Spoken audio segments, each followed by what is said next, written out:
Atha Yoga Anushasanam. Namaste. Welcome to Unravel the Thread, a podcast for people who want to apply the Yoga Sutras to yoga practice and to life today. Available online at simple-yoga.org, where you can also find courses, articles, videos, and guided meditations to enrich your practice. I am Ruben Vázquez, your companion on this journey of exploration. On today's episode, we continue our journey through the second chapter of the Yoga Sutra by reflecting on the guidelines to release strain and struggle, the yamas, niyamas, and pratipaksha bhavana. These three sets of guidelines, yamas, niyamas, and pratipaksha bhavana, offer you ways to release strain, struggle, and self-judgment by creating harmony within you and around you through life-affirming intentions, thoughts, and actions. Consider that at every moment you are reaping the harvest of your previous actions. The results tend to be of similar kind to the initiating action. In many cases, particularly when you are entangled in your relentless internal dialogue and focus on the past or future, you tend to overlook what is happening in the most important moment in your life, the moment that you are in. Thus, if you are not present, you may not be cognizant of some of your subconscious actions resulting from your deeply entrenched ways of being, and you end up surprised by experiencing the effects of these subconscious actions.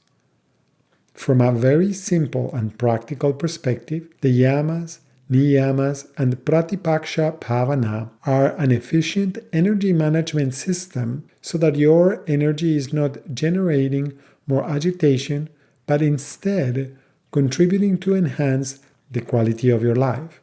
Some of your ways of being can be deeply influenced by one fundamental assumption about the world. This assumption is revealed by your answers to these two questions. First, do you see the world and yourself as inherently good or bad?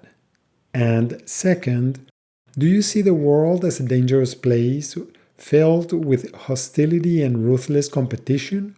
Or do you see the world as a place of harmony and cooperation? This fundamental assumption may also apply to the way you see yourself.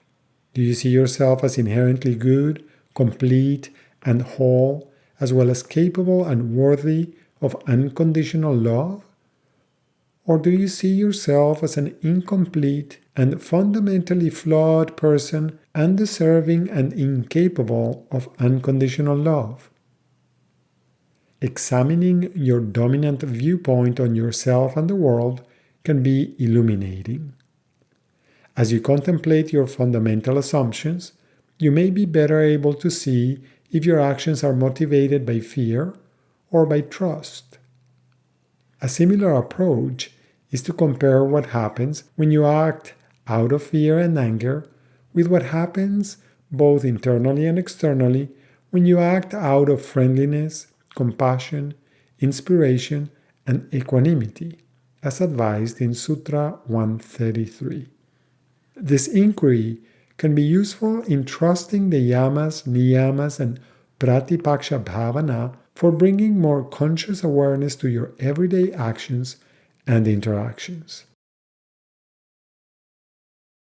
As usual, your experiments with these ideas validate if these sets of guidelines, yamas, niyamas, and pratipaksha bhavana, provide a viable and sustainable path leading you to step out of a cycle of fear and suffering.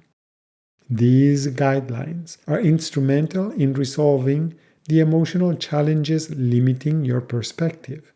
As a result, you can allocate the energy you were investing in reactivity and suffering towards flowing gracefully with the ever-changing movement of life inside you and all around you.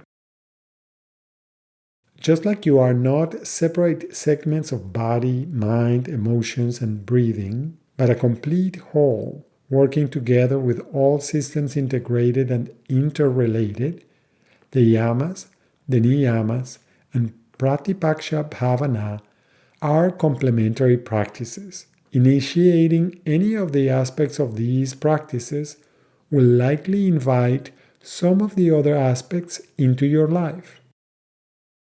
Of course, do not take my word for it. Try it out and see what happens for you. Like with anything else, try to use each one of these techniques according to your level of ability and commitment to notice what happens. One more thought. Rather than trying to accelerate this process, be curious to observe its own harmonious rhythm as you apply these guidelines with patient and gentle persistence, abhyasa and vairagya, while attending to any changes that you notice to see if their effects agree with you. The next sutras list the effects of mastering each one of the yamas and niyamas. Remember that the effects of the practice move in a range encompassing a wide variation from simple and easy to extraordinary. Thank you very much for listening. I hope you can join me for the next episode when we will continue by exploring the effects of practicing the yamas, starting with Sutra 235. Please remember that you can find more information, yoga courses, and many free resources including articles, videos, and guided meditations at simple-yoga.org. I would appreciate it if you could share this podcast with others. Thank you. Until next time, Namaste.